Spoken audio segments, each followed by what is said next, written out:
My name is Nash. I'm a member of the Pink Panthers, a support group that was set up to support the Pink Ladies. My journey to diagnosis began in August of 2010 after a charity football match where one of the players didn't like a decision that I had made and kicked the football directly at me. And defending myself, I broke my finger. As a result of that, the finger began to swell very badly, and what I done what most men would do, I taped up the two fingers and just proceeded to carry on like that for about 3 weeks. The swelling did not go down, so I was sort of forced, I was actually forced by the wife to go to the doctors. I went to the doctors who I hadn't seen for many, many years, and he basically says to me, you know, who are you? I explained that I was one of his patients. Because I was fast approaching 60, he decided that an MOT was in order.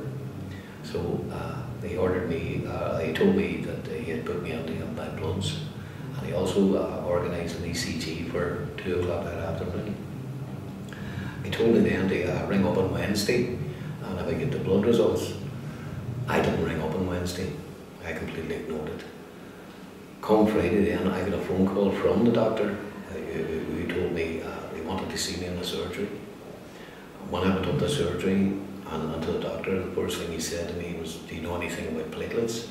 I says, I know absolutely nothing. And he says, well, your platelets then are exceptionally high. He says, I will be contacting the sperm bank and I'll get in hospital over the weekend with the purpose of setting up an appointment for you as early as possible. The doctor did that, rang me on Monday morning and told me I had an appointment for Tuesday morning. I went to the appointment Tuesday morning, 9 o'clock. I was still there at 4:30 on that afternoon. I was absolutely livid. The place had cleared and I wasn't seen. But prior to just about to leave, the doctor came out and he apologised.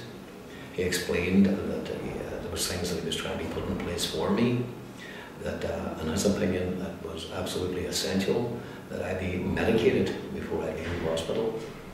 So he brought me in and he handed me a sheet and he told me to go outside for a few seconds and read the sheet. I went out and I began to read the sheet, and the sheet was all about leukemia.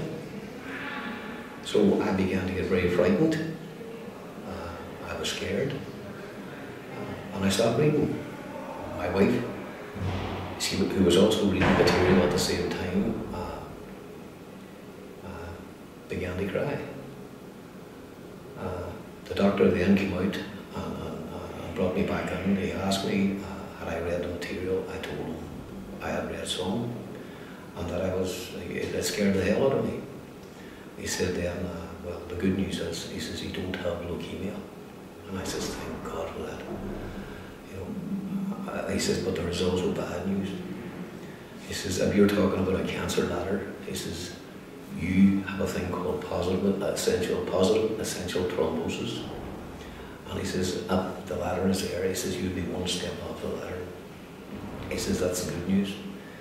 He says, the downside of that, he says, had you not come on to see me now, and I don't get you medicated now this afternoon, before you leave here, he says, I would probably give you between 2 and 6 weeks. He says, that's how close it is. And I just basically says to him, you know, is it that bad? And he says, yeah. So he says, look, I have these things set in place now, i.e. lumbar puncture and things like that. He says, now, although I've told you that you don't have leukemia, he says, the drug that I have to put you on is what they call a chemotherapy drug in tablet form. He says, in order to bring your platelets down to an acceptable level, he says, you will be on maximum dose. And he says, you will be on that there for quite a while until such times as things level out. I think I was on the maximum dose for many, many weeks. And then the platelets started to come down. And he also said at that particular time, the downside as well, and he says, what you've got is incurable. He says, but it's treatable. It's treatable by this drug, and he named the drug as hydroxycarbonate. And he says, there's another downside to this. He says, there's a very high risk that if you don't have leukemia, he says, the drug is going to give it to you anyway. So, and he asked me, had I any questions? And I just says, no questions. And the reason I said no question is, it was a very, very long day. Both my wife and I were exceptionally tired. And, I don't think it actually sunk in, you know what I mean, how serious the situation was. And to be honest with you, for a long time after that, it still didn't sink in. I came out, I took the medication, the wife made sure, and is still making sure that I took the medication on a daily basis. But the good news now is that the platelets have leveled out at an acceptable level, and everything was going well for a couple of years.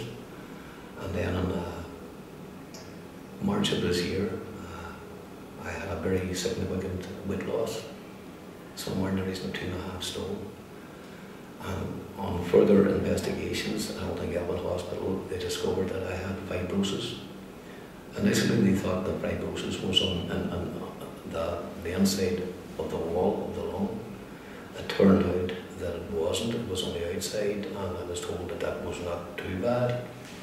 And they also found out that I had emphysema as well.